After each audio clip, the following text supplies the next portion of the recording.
নিজের পরিবারের প্রতি যত্নশীল হন। আপনি বড় হওয়ার সাথে সাথে আপনার একটা ব্যক্তিগত জগৎ তৈরি হয়েছে ঠিকই, কিন্তু সেই ব্যক্তিগত জগৎ কখনোই আপনার পরিবারের ঊর্ধ্বে নয়। আজকের আপনার আপনি তৈরি হতে কিংবা আপনার আপনিকে তৈরি করতে যে বা যাদের অবদান, যাদের পরিশ্রম, যাদের স্বার্থত্যাগ, আত্মত্যাগ, তাদেরকে আপনি যদি গুরুত্ব না দেন, প্রাধান্য না দেন, তাহলে আপনার আপনিটা সম্পূর্ণভাবে অসম্পূর্ণ। আপনি জানেন না ছোটবেলা থেকে এই এত বড় পর্যন্ত আপনাকে এই এত বড় করার জন্য আপনার পরিবার কত আত্মত্যাগ করেছে। আপনি বাড়ি না ফিরলে কিংবা বাড়ি ফিরতে দেরি হলে দিনের শেষে আপনার জন্য না খেয়ে খাবারের প্লেট হাতে নিয়ে বসে থাকে আপনার বয়স্ক মা বাবা, আপনার স্ত্রী, আপনার বোন কিংবা দিদি, অর্থাৎ আপনার বাড়ির লোকজন।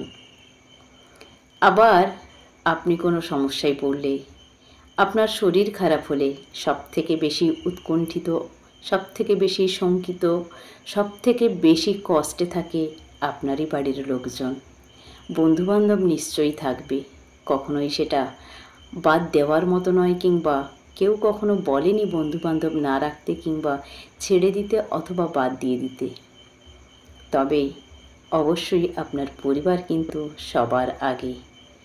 আপনি আজকের যে আপনি হয়েছেন, আপনার বাড়ির লোকজনকে, আপনার পরিবারকে যে অ্যাটিটিউড দেখান, যে আওয়াজটা দেন, যেইভাবে আপনি তাদের ওপর কথা বলেন, তাদেরকে যেভাবে যতটা শাসনে রাখার চেষ্টা করেন, আপনার একদম উচিত নয় এইগুলো করার।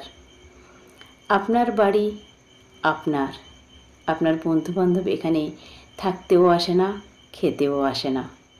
আপনার বাড়ির লোকজনের প্রতি, আপনার পরিবারের প্রতি আপনার যে ফিলিংস, যে ধারণা থাকবে, অন্য কারোর সেই ফিলিংস, সেই ধারণা, সেই উপলব্ধি থাকবে না। আপনাকে সবার আগে বুঝতে হবে।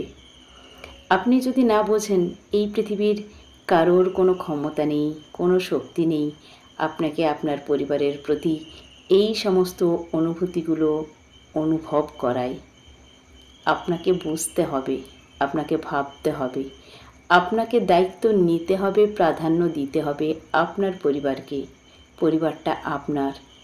আপনার আপনার পরিবারের প্রতি আপনার কোনো দায়িত্ব জ্ঞান নেই এটা বললে খুব ভুল হবে।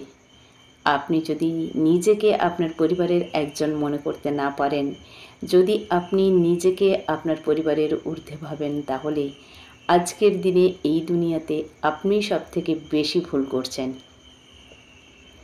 আপনাকে বুঝতে হবে, আপনাকে ভাবতে হবে, আপনাকে মেনে নিতে হবে। আপনার পরিবার ছাড়া আপনি অস্তিত্বহীন। এই অস্তিত্বহীন মানুষটা, এই অস্তিত্বহীন নশ্বর দেহটাকে বাইরের জগতে নিয়ে গিয়ে দেখুন, কেউ ফিরেও তাকাবে না, ছুঁড়ে ফেলে দেবে। তাই নিজের পরিবারকে প্রাধান্য দিন। আর হ্যাঁ, অবশ্যই আপনার জগৎ থাকবে, তবে আপনার জগৎটা যাদের জন্য তৈরি হয়েছে, যে মানুষগুলো আপনার জগৎটা তৈরি করতে আপনার আপনিকে আপনি তৈরি হতে সাহায্য করেছে, তাদের প্রতি অবশ্যই কর্তব্যপরায়ণ থাকুন, দায়িত্বশীল থাকুন এবং তাদেরকে গুরুত্ব দিন, প্রাধান্য দিন। ভালো থাকুন, সুস্থ থাকুন।